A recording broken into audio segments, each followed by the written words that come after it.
Hello there, Qckslvrslash, and today we have a video courtesy of Terran61 driving the venerable Tier 7 German battleship, the Scharnhorst. And I've featured a number of videos on this ship, and it is very good. And I think it all just comes down to it's got a mix of a lot of kind of characteristics that players find good. Its guns are a little bigger than a cruiser's, so they can go through things at maybe some better angles, but not so big as a battleship's that they take a long time to reload. The ship itself is fast, but it's also well armored. And then, it's got repair party and torpedoes and, a plane. It all adds up to be just a very punchy combo that in the right situation it can really run up the kill count and damage for that fact too. So right off the bat, neighbors on domination, and Terran's going towards Alpha, which I've found myself going down there a couple times of late. I know everyone who's watched for a while knows I love to go up to Charlie, but I've tried going down to the kind of southwest here and had a bunch of success.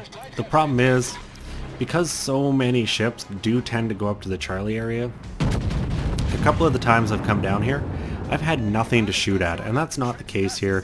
Gets an early sneak peek at a cruiser, the guns all fire. Will he get any hits? And, well, sadly the answer is no. And you can see what I mean by just not having a lot to shoot at. There's at least one ship, there might be one more, there's probably a destroyer in B, but it looks like most of the team is going up to Charlie. So right away it tells me two things, and there's two things that I'm really thinking. One, I've got to get A. There's a lot of us down here. I would be forcing my way in there to make sure I take it. And the second thing I would be thinking about is I can't dilly-dally down here. Once I've gotten it, I have to get out. So we'll see what Terran does, and hopefully they make the right decision. And an Omaha shouldn't be too hard to punch some pretty big hits into and force your way through. First hit of the game, only 2,000 damage.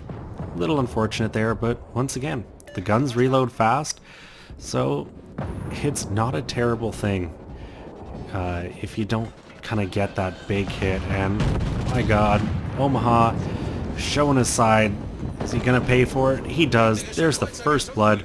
3 overpens. It didn't even take a citadel or a penetrating hit. Now, personally, I would have my rudder over to the right already. I'd be trying to get in there. I think Terran may have done that little jog to the left just in case that Omaha got torpedoes off. So, who knows? Definitely a safe play though, and well, maybe if he turned right away, he would have hit those Peds. Fortunately, the Kiev was paying attention and dodges them as well. They've got Alpha, and he's got shots. And this is really the big difference, is sometimes you wind up down here and these ships are, another 4 kilometers further north and you have nothing to shoot at, so you're not helping your team. In this situation, Terran still has something to shoot at, and that means he's not really out of the game, but you can see he's pointing in the right direction, closing the competition, and really, still just making sure his guns are put to use. Unfortunately, didn't pick up that Königsberg was accelerating, and I think that's who the shells were at. So misses a bit of an opportunity there, and yikes.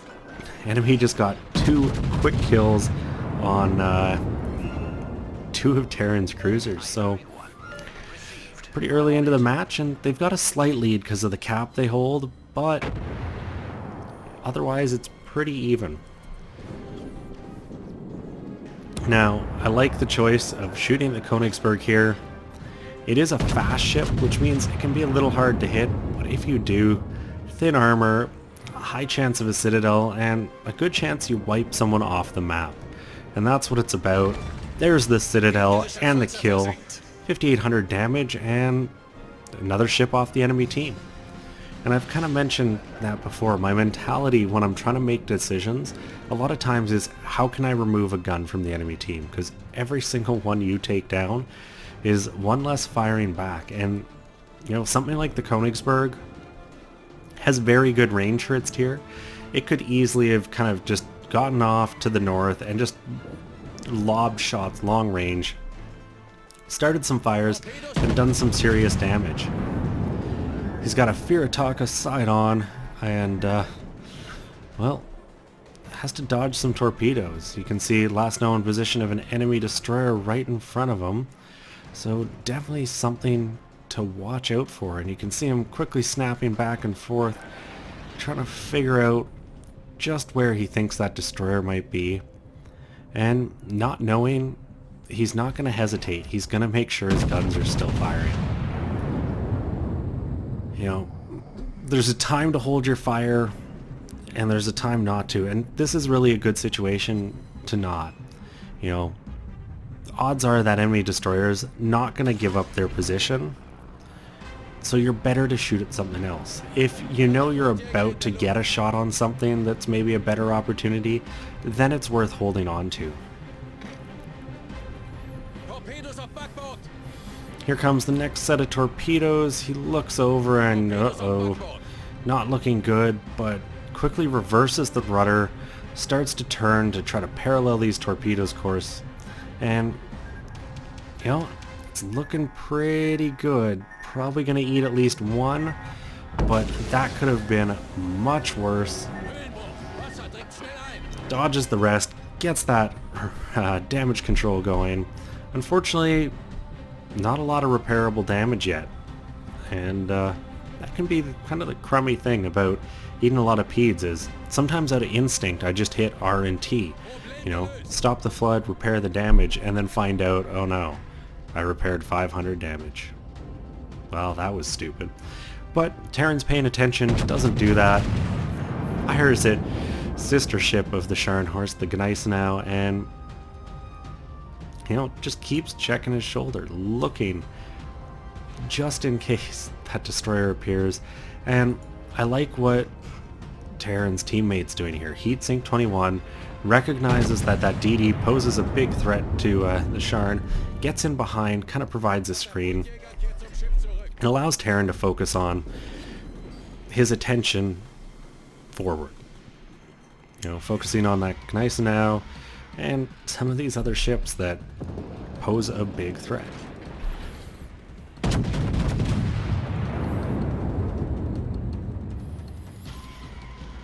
So obviously you kind of have to decide what you want to do in a situation like this. Terran hasn't really looked towards that Congo yet, but it's definitely there, and with that side shot I really think having AP loaded now would have been amazing.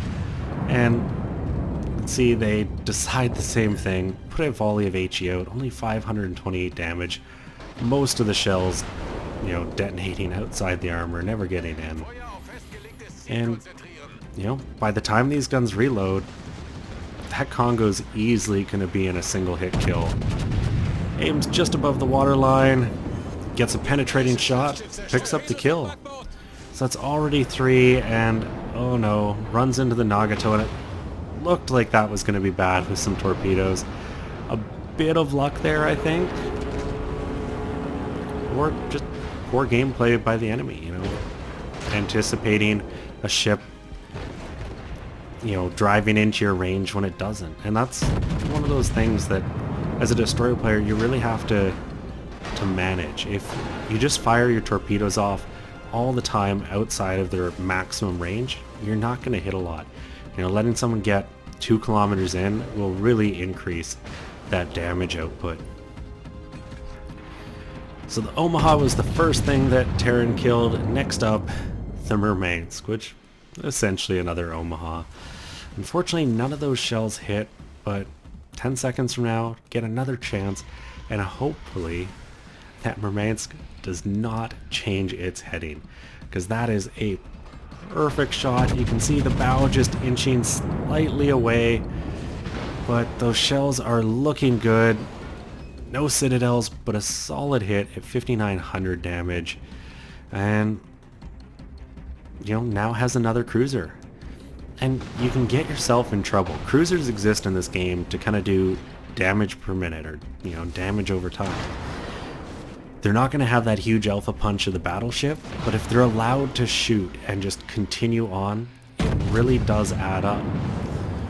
And at the right ranges, they can be very difficult to hit, as you can see. That Murmansk just had to turn away a little bit, dodges the entire volley, and keeps alive, lights a couple fires, and is just weaving out there. Now, eventually, you're going to get caught if you kind of do the same thing, but so far, that Murmansk has gotten away with it.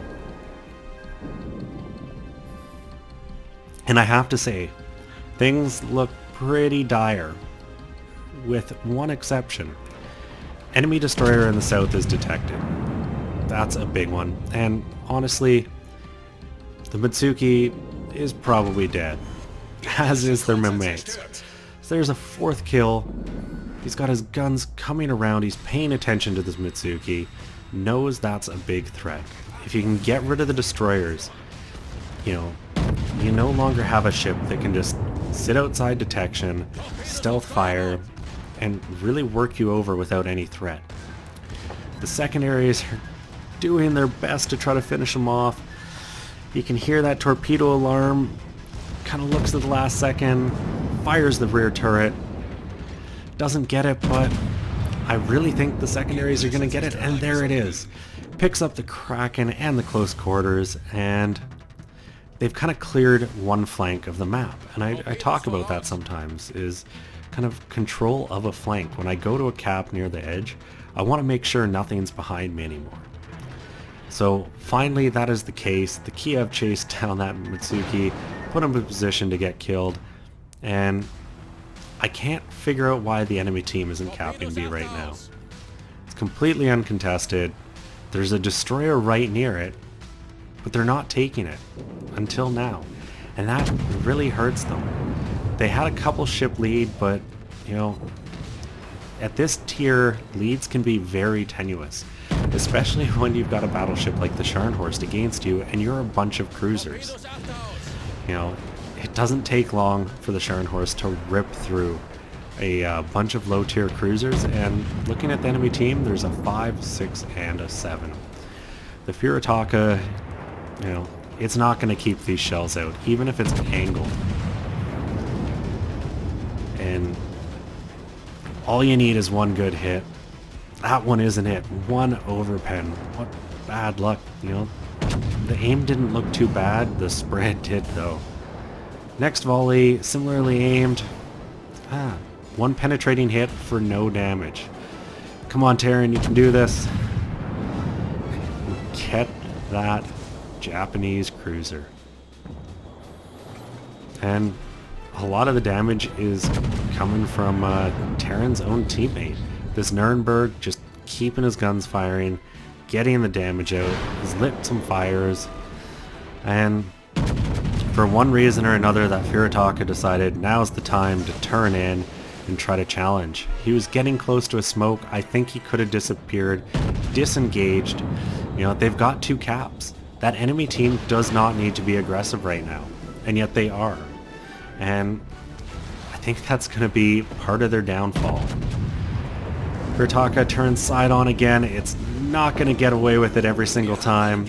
There's the kill. And now it's just a Nuremberg, a Belfast, and an Akatsuki.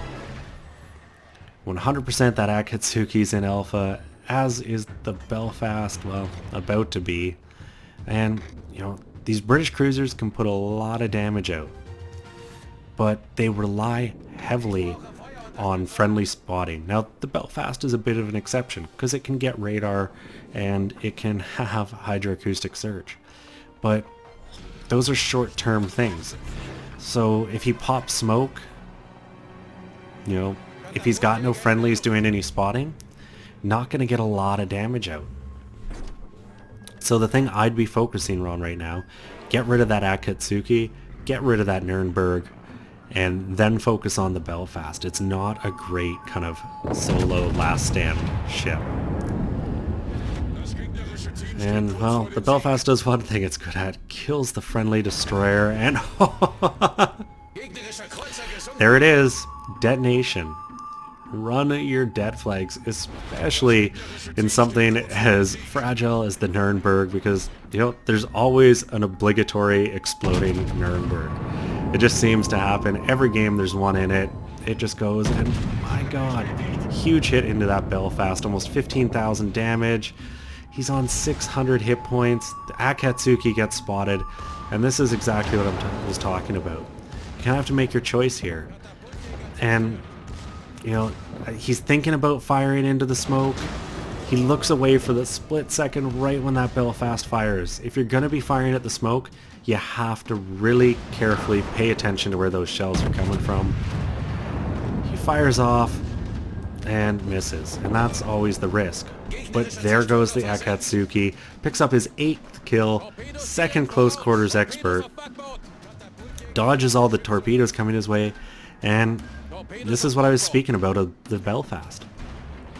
I'm guessing he doesn't have radar or hydro available right now, and he just has no means to fight outside of that smoke. And pretty easy to guess how this one's going to end. 2v1, and the Belfast has nowhere to go. Terran just has to close to 2 kilometers, and he's got him. There's the hydroacoustic search, but if the Belfast fires, he's spotted. Maybe not physically, but definitely you can figure out where the ship is. Terran aims and picks up the kill. And if this game proves nothing else, it's that things can get rapidly out of hand even if you have a massive ship's lead at the end of the game. So you have to be careful how you approach the enemy. But I don't want that to underscore Terran's effort, because that was quite the finish. 505,000 credits, you know, Confederate, 2 close quarters expert, First Blood, the Kraken, devastating strike.